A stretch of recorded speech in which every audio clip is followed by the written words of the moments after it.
नमस्कार दोस्तों, मैं हूं अतुल और यह है Samsung Galaxy S20 FE 5G जो हाल ही में इंडिया में लॉन्च हुआ है स्नैपड्रैगन 865 प्रोसेसर के साथ। दोस्तों इसमें आपको जब लॉन्च हुआ था मिला था One UI 3.0, ये आपको One UI 3.1 के साथ नहीं मिला था, लेकिन अब आपको यहाँ पे One UI 3.1 का अपडेट मिल गया है। अगर बात करेंगे अपडेट साइज की या अपडेट के चेंज लॉग की, तो जैसे आप यहाँ पे जाते हो सॉफ्टवेयर अपडेट में, यहाँ पे आप देखोगे लास्ट अपडेट, यहाँ पे जो चेंज लॉग है इसमें लिखा गया है टच स्क्रीन की जो स्टेबिलिटी है उसे इंप्रूव किया गया है और जो सिक्योरिटी है डिवाइस की वो भी इंप्रूव की गई है।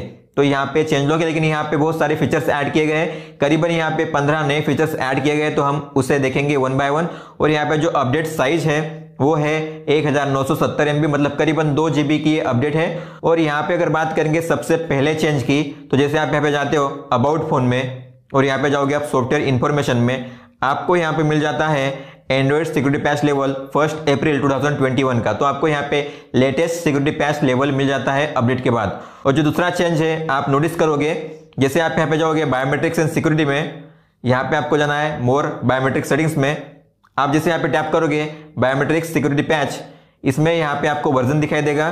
फिंगरप्रिंट और फेस रिकॉग्निशन का जो वर्जन है पैच का वो यहाँ पे अपडेट किया गया है। पहले वर्जन पुराना था और अब आपको यहाँ पे लेटेस्ट वर्जन मिल जाता है। दोस्तों बात करते हैं हम गैलरी में जो नए फीचर्स ऐड किए गए हैं। तो गैलरी में आपको 2 नए फीचर्स मिल जाते हैं। जैसे आप गैलरी में जाओगे, किसी भी फोटो को ओपन करोगे, तो यहाँ पे अब आपको ऑब्जेक्ट इरेजर का ऑप्शन मिलता है, मतलब आप किसी भी ऑब्जेक्ट को इरेज कर सकते हो अपने फोटो में। तो मान लो इस फोटो में से मुझे इस की को रिमूव करना है, तो आपको सबसे पहले इस पेंसिल के आइकन पे टैप करना है, एडिट पे टैप करना है, फिर आपको यहाँ पे जाना है 3 डॉट्स पे और यहाँ पे आपको मिलेगा ऑप्शन लैब्स का, आपको इस पे टैप करना है और आपको ऑब्जेक्ट इरेजर इसे इनेबल करना है। इसके बाद क्या होगा, इसके बाद सबसे लास्ट में आपको मिलेगा यहाँ पे इरेजर का आइकन, आप यहाँ पे देख सकते हो। आपको इस पे टैप करना है और आपको जिस किसी ऑब्जेक्ट को यहाँ पे इरेज करना है आपको उस पे टैप करना है इस तरीके से, उसका कलर यहाँ पे चेंज होगा, आप यहाँ पे देख सकते हो। फिर आपको यहाँ पे करना है इरेज और आप यहाँ पे देखोगे जो की है इस फोटो में से इरेज हो चुकी है, गायब हो चुकी है। तो आप इस तरीके से किसी भी ऑब्जेक्ट को इरेज कर सकते हो अपने फोटोज में। दोस्तों आपको पता होगा जब भी आप किसी फोटो को क्लिक करते हो कैमरा में, और अगर आपने लोकेशन टैग को ऑन रखा होगा कैमरा में, तो जब भी फोटो क्लिक करोगे तो उसके नीचे आपको लोकेशन दिखाई देगा, मतलब आपको पता चलता है कि फोटो कहाँ पे क्लिक की गई थी। और जब आप इस फोटो को शेयर करोगे किसी भी रिसीवर के साथ, तो उसे भी पता चलेगा कि ये जो फोटो है कहाँ पे ली गई थी, क्योंकि आप जब फोटो शेयर करते हो तो उसका जो लोकेशन डेटा है, मेटा डेटा, वो भी शेयर हो जाता है रिसीवर को। तो अगर आप चाहते हो कि आप जब फोटो सेंड करो तो जो लोकेशन डेटा है वो शेयर ना हो, सेंड ना हो, तो आप उसे स्टॉप कर सकते हो, उसे रोक सकते हो। तो उसके लिए आपको क्या करना है, जब भी आप फोटो को शेयर करोगे तो आपको यहाँ पे एक नया ऑप्शन दिखाई देगा, रिमूव लोकेशन डेटा। मतलब आपको अगर इस फोटो की जो लोकेशन डेटा है वो सेंड नहीं करनी है रिसीवर को, केवल यहाँ पे फोटो सेंड करनी है, तो आप यहाँ पे टिक कर सकते हो। मतलब फोटो सेंड होगी लेकिन फोटो कहाँ पे क्लिक की गई थी उसकी जो लोकेशन डेटा है वो सेंड नहीं होगी। तो आप इस तरीके से लोकेशन डेटा को यहाँ पे हाइड कर सकते हो किसी भी फोटो को शेयर करने के दौरान। दोस्तों तो अब बात करते हैं कैमरा में ऐड किए गए नए फीचर्स के बारे में। तो जैसे आप यहाँ पे कैमरा को ओपन करते हो और जैसे जाते हो यहाँ पे सिंगल टेक में, तो यहाँ पे आप देख सकते हो यहाँ पे नया फीचर्स ऐड किया गया है। यहाँ पे अब आप शॉट्स को सिलेक्ट कर सकते हो, मतलब सिंगल टेक में आपको कौन कौन से शॉट कैप्चर करने हैं आप इन्हें यहाँ पे सिलेक्ट कर सकते हो। मान लो मुझे यहाँ पे वाइड शॉट्स और हाईलाइट वीडियो नहीं करने सिंगल टेक में, तो मैं इन्हें डिसलेक्ट करूंगा। अब यहाँ पे केवल 4 टाइप के जो शॉट्स है वही कैप्चर होंगे सिंगल टेक में। तो ये आपको नया फीचर मिल जाता है, मतलब आप अब यहाँ पे 6 टाइप के शॉट्स कैप्चर कर सकते हो अपने सिंगल टेक में। और दोस्तों जब भी आप यहाँ पे सिंगल टेक कैप्चर करोगे तो पहले होता था, पहले मैक्सिमम 10 ही सिंगल टेक के जो आउटपुट है वो कैप्चर होते थे, अलग अलग रिजल्ट आपको मिलते थे मैक्सिमम 10। लेकिन अब आप जब भी सिंगल टेक को कैप्चर करोगे तो अब आपको मैक्सिमम 13 जो आउटपुट्स है मिल जाते हैं, मतलब आपको अलग अलग टाइप के 13 शॉट्स मिल जाते हैं सिंगल टेक करने पर। दोस्तों फिर जैसे आप यहाँ पे जाते हो वीडियो मोड में, वीडियो मोड में पहले क्या होता था, पहले आपको अगर रेजोल्यूशन चेंज करना हुआ तो आपको यहाँ पे सेटिंग्स में जाकर करना पड़ता था। यहाँ पे आपको UHD, फुल HD या फिर HD सिलेक्ट करना पड़ता था यहाँ पे। लेकिन अब आपको यहाँ पे वीडियो मोड में ऊपर ही जो रेजोल्यूशन है उसे चेंज करने का ऑप्शन आपको ऊपर में ही मिल जाता है। आप यहाँ पे देख सकते हो, आप यही से UHD 60 FPS, UHD 30 FPS, full HD HD यहाँ से सिलेक्ट कर सकते हो।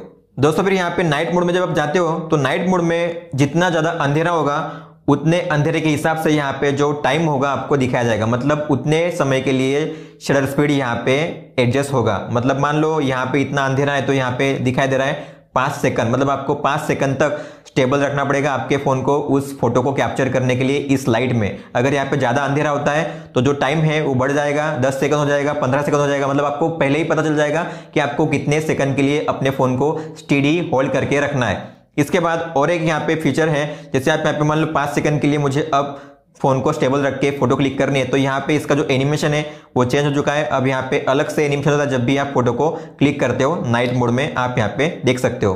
दोस्तों फिर जैसे आप प्रो मोड में कोई भी फोटो क्लिक करते हो, आपको पता होगा जैसे आप टैप करते हो तो आप यहाँ पे ऑटो फोकस और ऑटो एक्सपोजर यहाँ पे लॉक कर सकते हो। जैसे मैं यहाँ पे लॉक पे टैप करूंगा, ये रिंग येलो हो जाती है और यहाँ पे ऑटो फोकस और ऑटो एक्सपोजर लॉक हो जाता है। लेकिन दोस्तों अगर आप इसे यहाँ पे ड्रैग करोगे इस तरह से, तो आप यहाँ पे देख सकते हो ये है ऑटो फोकस का कंट्रोलर और ये है ऑटो एक्सपोजर का कंट्रोलर। मतलब आप एक ही फोटो में फोकस को अलग से लॉक कर सकते हो और एक्सपोजर को अलग से लॉक कर सकते हो। तो ये भी फीचर अच्छा है जो आपको प्रो मोड में मिल जाता है। दोस्तों फिर जैसे आप आ जाते हो मोर में और यहाँ पे जाओगे आप प्रो वीडियो में, तो आपको यहाँ पे सबसे पहला ऑप्शन मिलता है वीडियो के साउंड का रिकॉर्डिंग का, मतलब आपको कौन सा ऑडियो रिकॉर्ड करना है। तो यहाँ पे होता है ओमनी। ओमनी का मतलब होता है कि चारों ओर से अगर आपको साउंड कैप्चर करना हो रिकॉर्ड में तो आप इसे सिलेक्ट कर सकते हो। लेकिन जैसे आप यहाँ पे टैप करोगे तो यहाँ पे एक नया ऑप्शन आपको मिलता है, ये होता है बीटी मिक्स। बीटी मिक्स का मतलब होता है ब्लूटूथ मिक्स। अगर आपको ब्लूटूथ और अपना ये फोन दोनों से ही ऑडियो रिकॉर्ड करने हुए तो आप ऐसा कर सकते हो प्रो वीडियो मोड में। मतलब आप फोन से भी अपना साउंड रिकॉर्ड कर सकते हो और आप जो ब्लूटूथ यूज कर रहे हो उससे भी अपना साउंड रिकॉर्ड कर सकते हो। मतलब आप एक साथ अपने फोन से ब्लूटूथ डिवाइस से जो ऑडियो है आपका साउंड है वो कैप्चर कर सकते हो प्रो मोड में वीडियो रिकॉर्डिंग के दौरान, जो आप कर सकते हो यहाँ पे ब्लूटूथ मिक्स के जरिए। दोस्तों फिर जैसे आप जाते हो यहाँ पे पोर्ट्रेट मोड में, तो पोर्ट्रेट मोड में यहाँ पे पहले जो ऑप्शंस थे वो अलग थे और उनके आइकन भी अलग थे, लेकिन अब आप यहाँ पे देखोगे इनके आइकन भी चेंज हो चुके हैं और यहाँ पे जो पोर्ट्रेट के जो ऑप्शंस है वो भी चेंज हो चुके हैं। ये है हाई की मोनो, ये है लो की मोनो और ये है बैकड्रॉप। तो आप इस तरीके से अलग अलग इफेक्ट के साथ अब यहाँ पे पोर्ट्रेट मोड यहाँ पे शूट कर सकते हो, आप यहाँ पे देख सकते हो।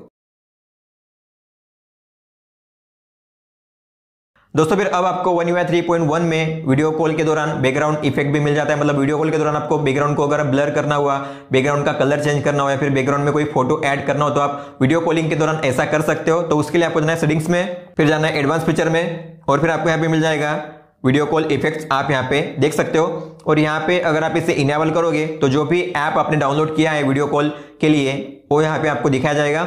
और फिर आप यहाँ पे ब्लर कर सकते हो बैकग्राउंड को वीडियो कॉलिंग के दौरान, आपके बैकग्राउंड को आपका जो कलर है वो भी चेंज कर सकते हो, या फिर अगर आपको कोई फोटो रखनी है आपके बैकग्राउंड में तो आप फोटो भी यहाँ पे रख सकते हो। मतलब आप बैकग्राउंड को चेंज कर सकते हो वीडियो कॉलिंग के दौरान किसी भी ऐप में जो वीडियो कॉल सपोर्ट करते हैं। दोस्तों फिर एडवांस फीचर में ही एक और फीचर ऐड किया गया है जो है continue apps on other devices. दोस्तों अगर मान लो आप गैलेक्सी टैब भी यूज करते हो और अगर आप अपने फोन में और गैलेक्सी टैब में सेम सैमसंग का अकाउंट यूज कर रहे हो और सेम वाईफाई नेटवर्क का यूज कर रहे हो तो आप सैमसंग इंटरनेट और सैमसंग नोट्स में कंटिन्यू कर सकते हो। मान लो आपने सैमसंग नोट में आधा काम किया है, अब आपको आगे का आधा काम अपने टैब पे करना है तो आप कंटिन्यू कर सकते हो। मतलब आपको पहले जो आपने आधा काम किया है उसे पहले से नहीं लिखना पड़ेगा। मतलब जहां से आपने अपने काम को खत्म किया था वहीं से आप शुरुआत कर सकते हो दूसरे अपने डिवाइस में। दोस्तों फिर जैसे आप यहाँ पे जाओगे डिस्प्ले में तो यहाँ पे एक नया फीचर ऐड किया गया है जो है आई कंफर्ट शील्ड।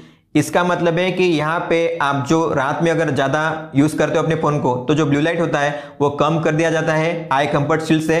तो यहाँ पे दो ऑप्शन होते हैं, एक तो होता है अडेप्टिव, मतलब टाइम के हिसाब से दिन का जो टाइम होगा उसके हिसाब से जो स्क्रीन का जो कलर होगा वो यहाँ पे चेंज होता रहेगा, इसलिए आप अडेप्टिव यहाँ पे रख सकते हो। या फिर अगर आप कस्टम सिलेक्ट करते हो तो इसके हिसाब से आप यहाँ पे शेड्यूल सेट कर सकते हो, कितने बजे से लेकर कितने बजे तक यहाँ पे अडेप्टिव कलर या फिर आई कंफर्ट शील्ड यहाँ पे रखना है और जो कलर टेम्परेचर है आप यहाँ पे सिलेक्ट कर सकते हो। तो अगर आप रात में अपने फोन को ज्यादा यूज करते हो तो आपको इस ऑप्शन को यूज करना है ताकि आपकी आंखों पे ज्यादा स्ट्रेस ना पड़े, स्ट्रेन ना पड़े।